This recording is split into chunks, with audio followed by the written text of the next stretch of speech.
गई अब हमारी सीनियर्स की बारी। नई नई नई ये बातें नई है जानकारी। आ गई अब हमारी सीनियर्स की बारी। इनके अनुभव से अपनी बदली दुनिया सारी। इनके अनुभव से अपनी बदली दुनिया सारी। दादा दादी नाना नानी करते बातें प्यारी। सुन लो तुम समझ लो तुम, हाँ सुन लो तुम समझ लो तुम। सुन लो तुम समझ लो तुम, बात ये हमारी। खुश रखोगी इनको तो होगी खुशी तुम्हारी। नई बात है ये देखो नई जानकारी। आ गई अब हमारी सीनियर्स की बारी।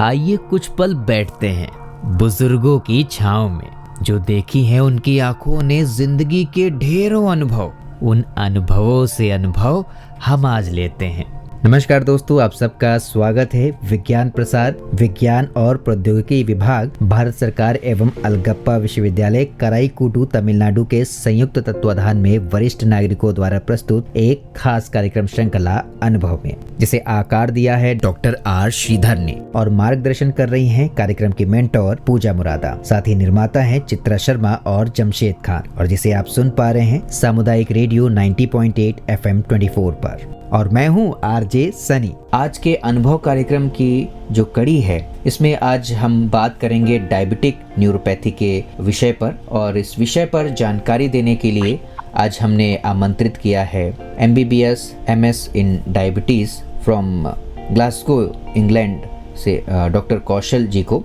जिन्होंने MS इन डायबिटीज़ किया है ग्लासगो इंग्लैंड से। और डॉक्टर कौशल, आपका स्वागत है सामुदायिक रेडियो 90.8 FM 24 पर। बहुत बहुत धन्यवाद सर, बहुत बहुत धन्यवाद। और दोस्तों, जैसा कि हमने आपको बताया ही है कि आज हम डायबिटिक न्यूरोपैथी के बारे में आज हम बात करेंगे। कई सीनियर सिटीज़न होते हैं जिनको इसकी समस्या होती है, ये प्रॉब्लम होती है, और वो शुरुआत में समझ नहीं पाते हैं कि ऐसा क्यों हो रहा है। तो आइए सबसे पहले जानते हैं कि ये डायबिटिक न्यूरोपैथी है क्या, और इसके होने से क्या इफ़ेक्ट पड़ता है आपके शरीर में, क्या समस्याएं आपको होने लग जाती हैं। तो सर, मैं चाहूँगा कि आप इसके बारे में बताएं श्रोताओं को। सबसे पहले बहुत बहुत नमस्कार सभी श्रोताओं को। डायबिटिक न्यूरोपैथी डायबिटीज के साथ होने वाली एक कॉम्प्लिकेशन है। जैसे कि हम सब जानते हैं कि शुगर की बीमारी आजकल बहुत प्रचलित है, बहुत ज्यादा जनों को हो रही है। हर तीसरा जना भारत में डायबिटीज से पीड़ित है जी। डायबिटीज जब लंबे समय तक रहती है तो इसमें काफी तरीके की कॉम्प्लिकेशंस आ जाती हैं, जैसे कि डायबिटिक रेटिनोपैथी, जिसमें डायबिटीज में आंखों की दिक्कत होती है। डायबिटिक न्यूरोपैथी, जिसमें डायबिटीज में नसों में दिक्कत होती है। डायबिटिक नेफ्रोपैथी, जिसके अंदर किडनीज की दिक्कत होती है जी। आज हम जिस विषय में बात करेंगे वो है डायबिटिक न्यूरोपैथी, यानी नर्व की प्रॉब्लम।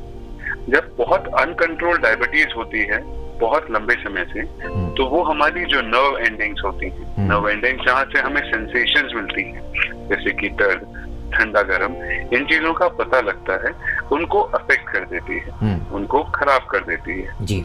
ये जो दिक्कत है ये लॉन्ग स्टैंडिंग डायबिटीज में होती है, यानी कि जिनको लंबे समय से डायबिटीज है, जैसे आमतौर पर हमारे बड़े उम्र के लोग, उनमें ये दिक्कत ज्यादातर पाई जाती है जी। कई बार हम इन सिम्टम्स को रिकॉग्नाइज नहीं कर पाते हैं, और इसलिए ये बहुत जरूरी है कि हम इनके बारे में समझें जी। डायबिटिक न्यूरोपैथी की जो दिक्कत होती है वो यूजुअली पेरिफेरल, मतलब बाहरी पार्टों में बॉडी के होती है, जैसे कि पैरों में, हाथों में। ये दिक्कत हमें साथ साथ जो हमारा ब्लैडर होता है, जो पेशाब की थैली होती है, वहां पे भी हो सकती है, पेट में भी हो सकती है, और हृदय में भी हो सकती है जी। जब ये दिक्कत हमारे हाथों में या पैरों में होती है तो ये बराबरी से चालू होती है। हम सबसे पहले बात करते हैं पैरों की जी। पैरों में ये दिक्कत जिस तरीके से हम सॉक्स पहनते हैं जी, उसी पैटर्न में चालू होती है। दोनों पैरों में साथ में ही चालू होती है, और एक टिंगलिंग सेंसेशन, जिसे आमतौर पर कहा जाता है कि मेरे पैरों में चीज चलने लग गई, मेरे पैरों में चींटियां चलने लग गई जी। ऐसा महसूस करता है व्यक्ति, और उसको वो काफी समय तक इग्नोर भी कर देता है। चीज के साथ साथ इसमें दूसरी दिक्कत और होती है, वो ये कि दर्द का ज्यादा लगना या कम लगना, गर्मी का ज्यादा लगना या कम लगना जो सामान्य होती है, सामान्यता चली जाती है इसके अंदर से। किसी के आप चोट लगेगी पैर में, उनको दर्द नहीं होगा, उनको पता ही नहीं लगेगा जी। या वो गर्म पानी के अंदर पैर डालेंगे, उनको वो पानी उतना गर्म ही नहीं लगेगा, उनको पता ही नहीं लगेगा, जिसके कारण चोट अगर लगी है तो चोट गहरी हो सकती है, और अगर गर्म पानी में पैर डाल दिया तो वो पैर जल सकता है। पेन लाइक सेंसेशन होती है, ऐसे लगता है कि सुइयां चुभ रही। इसकी असेसमेंट के लिए अलग अलग प्रकार के टेस्ट होते हैं, जिन पे हम बाद में आएंगे। यही दिक्कत हाथों में भी होती है, हाथों में अनएक्सप्लेन्ड पेन होना, दर्द होना, सुइयां चुभना जी, ऐसा ही हाथों में होता है, जिसमें दोबारा सर्द गर्म का पता न लगना और चोट का पता न लगना, ऐसा बार बार होता है जी। जब यह दिक्कत पेशाब की थैली में होती है तो हम फील करेंगे, और हमने देखा है कि सामान्य तौर पर जो हमारे वरिष्ठ नागरिक होते हैं जी, उनको जब डायबिटीज लंबे समय से चलती है तो वो ये कंप्लेन करते हैं कि सर हम ब्लैडर को इतना कंट्रोल नहीं कर पा रहे, बार बार पेशाब जाना पड़ता है या बार बार पेशाब थोड़ा लीक हो जाता है जी। ये दिक्कत का भी एक कारण न्यूरोपैथी है कि ब्लैडर पे काम करने वाली नर्व वीक हो गई है जी। बहुत कॉमनली हम इसका एक सिम्टम मिस कर देते हैं, वो है डायबिटीज का पेट पे होने वाली न्यूरोपैथी जी। उसके लिए हम जो क्लिनिकल टर्म यूज करते हैं वो है डायबिटिक गैस्ट्रोपैरेसिस जी। इसको यूं ही मान लीजिए जैसे इंसान को लकवा मारता है, वैसे ही आपके पाचन तंत्र की जो लाइनिंग है, जो मसल्स हैं जी, उनको लकवे जैसा पड़ जाता है जी। जो नर्व्स होती हैं वो दिमाग से कनेक्टेड होती हैं, तो वो उनके मसल्स को कंट्रोल करती हैं कि खाने का पचने का जो एक्शन है उसको कंट्रोल करती हैं जी। जब गैस्ट्रोपैरेसिस हो जाता है तो वो मसल्स अपना एक्शन लूज कर देती हैं, वो मसल्स उतनी अच्छे से काम नहीं कर पाती हैं जितने अच्छे से उनको काम करना चाहिए जी। जिसके कारण बार बार खाने से गैस होना, खाना पेट में अच्छे से पचना नहीं, पेट जल्दी फूलना, दस्त बार बार जाना, और जब बार बार दस्त भी जाएंगे तो भी ऐसा सेटिस्फेक्शन नहीं होना कि मेरा पेट अच्छे से खाली हुआ है जी। ये सब दिक्कतें इसके अंदर आती हैं जी। तो सर ये आपने लक्षणों के बारे में बताया कि क्या लक्षण दिखते हैं डायबिटिक न्यूरोपैथी में, बट ये चीज़ें होने के क्या कारण हैं? कोई लाइफस्टाइल चेंज या कोई हमारे जो दिनचर्या है उसकी वजह से होता है, या उम्र के बढ़ने पे ये अमूमन होता ही है? ये सर देखिए, हम आज जिस पर्टिकुलर चीज के बारे में बात कर रहे हैं वो है डायबिटीज न्यूरोपैथी जी। तो डायबिटीज का इसका होने का कारण ज्यादातर 30 से 40% जो न्यूरोपैथी के पेशेंट्स होते हैं उनका कारण डायबिटीज ही होता है जी। जो शुगर है वो इन नसों पे काम करती है, जिसके कारण ये अपना फंक्शंस लूज कर देती हैं जी। और जब वो काम करना बंद कर देती हैं तो हमें इन सब चीजों का अनुभव होता है। यानी कि पहले हमें डायबिटीज होने से बचना होगा, अगर उससे हम बचे रहते हैं तो इस प्रॉब्लम से भी हम बचे रहेंगे। बिल्कुल, डायबिटीज होने से बचना होगा, और साथ साथ जिनको डायबिटीज है उसको बहुत टाइटली कंट्रोल करना होगा जी। हम कई बार ऐसे कह देते हैं कि हमारा शुगर तो 160 180 ही चलता है, खाली पेट का 140 150 ही चलता है जी। तो वो चलता है वाली बात सही नहीं है जी। क्योंकि शायद आज उससे कोई दिक्कत नहीं हो रही है, पर कल को उससे दिक्कत कभी भी ज्यादा हो सकती है जी। इस दिक्कत को हम सीरियस तब मानते हैं जब इसी दिक्कत के कारण लोगों को अपने फंक्शंस में प्रॉब्लम आ जाए, लोगों को अपना काम करने में प्रॉब्लम आती है, लोगों को रातों को नींद डिस्टर्ब होती है इसी चीज के कारण। तब ये दिक्कत बहुत ज्यादा इरिटेटिंग हो जाती है और आपकी नॉर्मल दिनचर्या को इफेक्ट करने लग जाती है, जिससे किसी भी आदमी का काम और ये मूड ये सब इफेक्ट होता है जी। तो सर इससे बचाव के लिए क्या तरीके हैं, क्या हम एहतियातन उपाय के तौर पर हम क्या चीजें कर सकते हैं जिससे कि हम इससे बचे रहें? सर नंबर 1, इससे बचने के लिए बहुत जरूरी है कि अगर आपको डायबिटीज है तो आप अपने डायबिटीज पे शुगर का रेगुलर चेक करें, उस शुगर को रेगुलरली अंडर कंट्रोल रखें जी। देखिए, अगर हम शुगर को स्ट्रिक्टली अंडर कंट्रोल रखेंगे तभी हम उसकी कॉम्प्लिकेशंस को कंट्रोल करेंगे जी।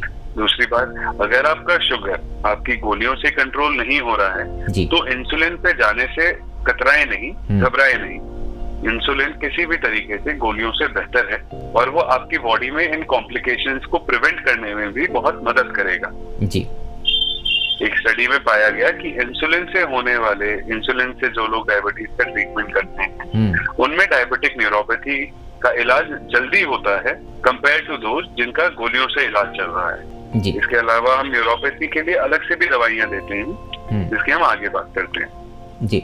डॉक्टर साहब, कुछ लोग ऐसा भी सोच सकते हैं जिन्हें पहले से ना पता हो कि ये उन्हें डायबिटीज़ की वजह से उनको ये प्रॉब्लम हो रही है, तो फिर कई लोग ये समझने में उनको दिक्कत होती है कि भाई किस डॉक्टर को दिखाना है, आजकल ये बड़ी प्रॉब्लम हो गई है, तो न्यूरो सर्जन के पास जाते हैं या फिर वो उससे शायद हिस्ट्री पहले नहीं पता होती है कि इस पेशेंट को डायबिटीज़ है या क्या है, क्योंकि ये लक्षण जिनको न्यूरो संबंधित जो प्रॉब्लम्स होती हैं उनको भी शायद इस तरह की प्रॉब्लम होती हैं क्या?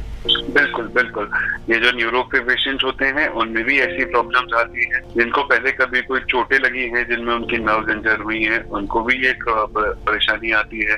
जो लोग क्रॉनिकली विटामिन B6 और B12 की डेफिशिएंसी रहती है उन लोगों में भी एक प्रॉब्लम आती है। साथ साथ स्पॉन्डिलाइटिस और ऐसी अन्य कई बीमारियों के पेशेंट्स को ये दिक्कत आती रहती है।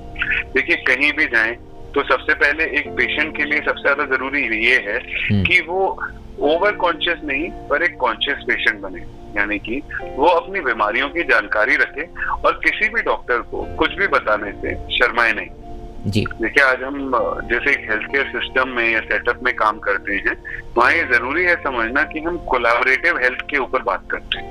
एक डॉक्टर दूसरे डॉक्टर के साथ काम करे। हो सकता है कि आप सीने के डॉक्टर के पास जाएं और उनको अपनी ये दिक्कत बताएं और वो इसके लिए आपको आगे डायबिटोलॉजिस्ट के पास रेफर करें जी। एक MD मेडिसिन भी इसका ट्रीटमेंट अच्छे से कर सकते हैं। बहरहाल बात ये है कि कोई भी डॉक्टर आप उनको अपनी डायबिटीज की हिस्ट्री जरूर बताएं और हमने ये रूल बना रखा है कि कभी भी कोई डायबिटिक पेशेंट आता है तो हम उसको न्यूरोपैथी के लिए इवेलुएट करेंगे ही, क्योंकि बहुत ज्यादातर ऐसा होता है कि पेशेंट्स को इस दिक्कत का पता ही नहीं होता है जी। वो काम करते रहते हैं, पैरों में छोटी मोटी चोट लगती रहती है जिनका उनको पता ही नहीं लगता है। वो चोट लगती है, वो चोट एक घाव में तब्दील होती है और फिर दोबारा डायबिटीज के कारण वो घाव जल्दी से हील नहीं होता है और बाद में उसमें अल्सर में तब्दील हो जाता है। तो सर, चाहूँगा डॉक्टर कौशल की आप इसके बारे में इलाज संबंधी बातें बताएं कि इलाज में आज क्या क्या तरीके हैं, किस किस तरह से इलाज किया जा सकता है इस प्रॉब्लम पर? सर, इस प्रॉब्लम के इलाज को हम दो भाग में बांटते हैं। पहला भाग डायबिटीज का कंट्रोल। डायबिटीज का एक स्ट्रिक्ट कंट्रोल होना बहुत ज्यादा अनिवार्य है इसमें, जिसको हम कुछ मेडिसिन की हेल्प से 30% में कहूंगा मेडिसिन की हेल्प से और 70% अपनी डाइट और लाइफस्टाइल की हेल्प से कंट्रोल करेंगे जी। अगर आपका वजन ज्यादा है तो सबसे पहले आपको काम करना है कि आप अपना BMI अंडर 25 लाने की कोशिश करें। एक एक्सेसिव वेट लॉस की हम कोशिश करें और साथ साथ दवाइयां हम चालू रखें जी। फिर दूसरा भाग आता है कि हम अपना शुगर रेगुलर चेक करें। आप खुद ट्रेनिंग में खुद एक मशीन लें अपने लिए और घर पे रखें जिससे आप रेगुलर एक शुगर चार्टिंग कर पाएं। खाने पीने में एक इन्फॉर्म्ड चॉइस लें। पहले हम कहते थे ये नहीं खाना वो नहीं खाना, अब हमने उस नैरेटिव को थोड़ा सा बदला है। आजकल हैरिसन और जो लेटेस्ट पेपर्स हैं वो ये कहते हैं कि आप खा सकते हैं पर आपको अपनी कैलोरीज काउंटेड रखनी है जी। एक नॉर्मल इंसान की कैलोरी को पहले हम 2400 कैलोरी गिनते थे जो कि 3 मील्स खाने के लिए, दिन में 3 बार खाने के लिए बहुत हैवी हो जाती है। और वेट लॉस के लिए हमें जरूरी है कि हम 500 से 600 रिक्वायर्ड कैलोरी से कम खाएं। दूसरा, हमें इस चीज को ध्यान में रखना है कि पहले जो 2400 कैलोरी का हमने काउंट दिया गया था ये एक बहुत ही एक्टिव पर्सन के लिए दिया गया था जो खेतों में काम करते हैं, दिन भर मेहनत का काम करते हैं। आजकल हमारा काम भी डेस्क जॉब हो गई है, हमारा हिलना डुलना कम होता है, तो हम इसको ऑलरेडी 2100 मान के चले। तो वेट लॉस के लिए हमें अनिवार्य है कि हम 1600 से 1700 कैलोरीज ही खाएं। जब हमने डायबिटीज के शुगर को अच्छे से कंट्रोल कर लिया है तब हम आते हैं न्यूरोपैथी में।